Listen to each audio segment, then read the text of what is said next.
जय शिवराय मित्रांनो, स्वागत आहे तुमचं तुमच्या भावाच्या डीजे प्रसाद रेमिक्स या यूट्यूब चॅनलवर। तर मित्रांनो, आजच्या या व्हिडिओमध्ये आपण पाहणार आहोत की अशा प्रकारचे गणपती बाप्पांचे व्हिडिओ आपण कशा पद्धतीने एडिट करू शकतो। अशा प्रकारचे व्हिडिओ एडिट करण्यासाठी तुम्हाला काइनमास्टर ॲप्लिकेशनची गरज लागणार आहे। त्या ॲप्लिकेशनची जी लिंक आहे मी तुम्हाला डिस्क्रिप्शन मध्ये दिलेली आहे, तर त्यातून तुम्ही ते डाउनलोड करून घ्या। व्हिडिओमध्ये आपण जे पण काही मटेरियल यूज केलेलं आहे त्याची पण लिंक तुम्हाला डिस्क्रिप्शन मध्ये भेटून जाईल, तिथून तुम्ही ते पण डाउनलोड करून घ्या। ती जे मटेरियल आहे ते तुम्हाला झिप स्वरूपात मिळणार आहे, त्यामुळे झिप फाईल ओपन करण्यासाठी तुम्हाला पासवर्डची गरज लागणार आहे। पासवर्ड मला व्हिडिओमध्ये भेटून जाईल, त्यामुळे व्हिडिओ न स्किप करता पूर्ण पहा। मित्रांनो, तुम्ही अजूनपर्यंत मला जर इंस्टाग्राम वरती फॉलो केलेले नसेल तर तुम्ही ते फॉलो करून घ्या, कारण तिथे मी हे बनवलेले व्हिडिओज इंस्टाग्रामला अपलोड करत असतो आणि तुम्ही माझ्या बरोबर इंस्टाग्राम वरती बोलू सुद्धा शकता। तुमच्या काही समस्या असतील त्या मांडू शकता। इंस्टाग्रामची जी लिंक आहे ती तुम्हाला डिस्क्रिप्शन मध्ये भेटून जाईल। व्हिडिओ सुरू करण्यापूर्वी जर तुम्ही चॅनल वरती नवीन आला असाल तर चॅनलला सबस्क्राइब करा आणि समोर असलेल्या बेल आयकॉनवर क्लिक करून ऑल करायला विसरू नका, जेणेकरून मी अपलोड केलेले सेटिंग संदर्भातील व्हिडिओ तुमच्यापर्यंत लवकरात लवकर पोहोचतील। आणि व्हिडिओ आवडल्यास व्हिडिओला एक लाईक नक्की करा। चला तर मग सुरू करूया।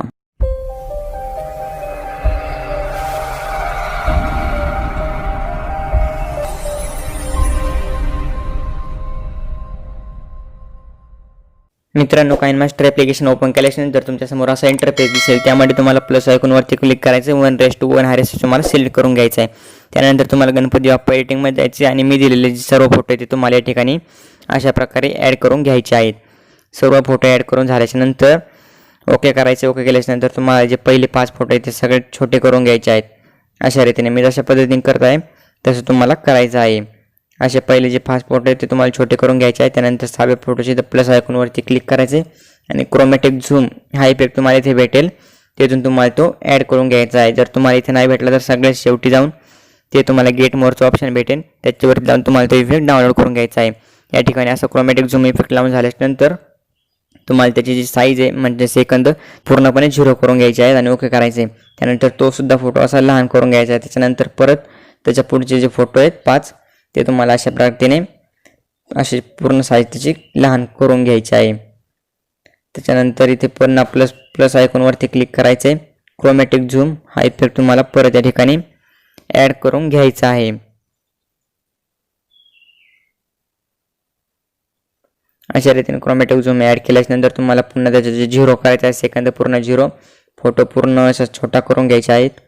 यापुढचे सगळे फोटो जे आहेत तुम्हाला असे पूर्णपणे असे छोटे करून घ्यायचे आहेत। तुमचा जो हा व्हिडिओ आहे तो तुम्हाला 2 सेकंदाचा बनवून घ्यायचा आहे। तर या ठिकाणी आपला जो व्हिडिओ तुम्ही पाहू शकता 2 सेकंदाचा तयार झालेला आहे। त्यानंतर तुम्हाला तुमचा व्हिडिओ एक्सपोर्ट करून घ्यायचा आहे। मित्रांनो, तुमचा व्हिडिओ एक्सपोर्ट करून झाल्यानंतर तुम्हाला पुन्हा काइनमास्टरच्या होम स्क्रीन वरती यायचे, प्लस आयकॉन वरती क्लिक करायचे, 1:1 हा रेशो तुम्हाला सिलेक्ट करून घ्यायचा आहे। त्याच्यानंतर तुम्हाला एक्सपोर्ट मध्ये जायचे आणि तो व्हिडिओ तुम्हाला 15 वेळा ॲड करून घ्यायचा आहे, म्हणजे तुमचा जो व्हिडिओ तो 30 सेकंदाचा होऊन जाईल। अशा रीतीने तो व्हिडिओ तुम्हाला असा 15 वेळा या ठिकाणी ॲड करून घ्यायचा आहे। ओके करायचं। त्यानंतर तुम्हाला स्टार्टिंग पॉईंटला यायचे, लेअरवर जायचे, मीडियावर जायचे, बॅकग्राऊंडवरती जायचे आणि तुम्हाला ब्लॅक बॅकग्राऊंड हा तुम्हाला इथून सिलेक्ट करून घ्यायचा आहे। त्यानंतर इथं कैची समोर जो तुम्हाला चौकोन दिसतो त्यावर तुम्हाला क्लिक करायचे आणि ऑफच्या पुढे जो चौकोन दिसतोय त्यावर तुम्हाला क्लिक करायचे आणि तो चौकोन मोठा करून घ्यायचा आहे। ओके करायचे। त्यानंतर पुन्हा तुम्हाला येथे जाऊन ओव्हरऑल ॲनिमेशन फ्लिकर हे तुम्हाला त्याला त्या बॅकग्राऊंडला द्यायचं आहे आणि ओके करायचं आहे। त्यानंतर तो बॅकग्राऊंड तुम्हाला शेवटपर्यंत घेऊन जायचं आहे आणि ओके करायचं आहे। त्याच्यानंतर तुम्हाला लेअरवरती जायचं आहे, मीडियावरती जायचं आहे, गणपती बाप्पा एडिटिंग आणि मी जो ओव्हरले ॲनिमेशन दिलेलं आहे तुम्हाला ते या ठिकाणी ॲड करून घ्यायचं आहे। त्याला पण असं चौकोनावरती क्लिक करून मोठं करून घ्यायचं आहे। त्याच्यातून तुम्हाला सगळ्यात शेवटी जाऊन ब्लेंडिंगचं ऑप्शन भेटेल, ते जाऊन तुम्हाला ते स्क्रीन करायचं आहे आणि ओके करायचं आहे। त्यानंतर तुम्हाला लेअरवर जायचं आहे, मीडियावरती जायचं आहे, गणपती बाप्पा एडिटिंग आणि मी जी तुम्हाला बॉर्डर इमेज दिलेली आहे ती या ठिकाणी सिलेक्ट करून घ्यायची आहे आणि त्या चौकोनावरती क्लिक करून ती सुद्धा अशी मोठी करून घ्यायची आहे। बॉर्डरवरती क्लिक करून तुम्हाला सगळ्यात शेवटी ब्लेंडिंग स्क्रीन करून घ्यायची आहे, ओके करायचं आहे आणि अशी ती बॉर्डर शेवटपर्यंत आपल्या व्हिडिओवरती अप्लाय करून घ्यायची आहे। पुन्हा व्हिडिओच्या स्टार्टिंग पॉईंटला येऊन तुम्हाला ऑडिओवरती जायचं आहे, अल्बम्स मी जो ऑडिओ दिलेला आहे लिंक डिस्क्रिप्शनमध्ये त्यातून डाउनलोड केल्यानंतर तुम्हाला तो ऑडिओ भेटून जाईल। असं या ठिकाणी क्लिक करून प्लसवरती क्लिक करायचं, ओके करायचं, तुमचा ऑडिओ ॲड होऊन जाईल आणि तुमचा जो व्हिडिओ आहे तो एक्सपोर्टिंगसाठी एकदम असा रेडी आहे। तुमच्याकडे जर तुमच्या यूट्यूब चॅनलचा किंवा इंस्टाग्रामचा जर लोगो असेल तर तो तुम्ही या ठिकाणी लावून घेऊ शकता. माझ्याकडे सध्या नाही आहे त्यामुळे मी नाही लावत आहे. त्यानंतर तुम्हाला इथं कोपऱ्यातला ॲरोच्या आयकॉनवरती क्लिक करून तुमचा जो व्हिडिओ आहे तो एक्सपोर्ट करून घ्यायचा आहे.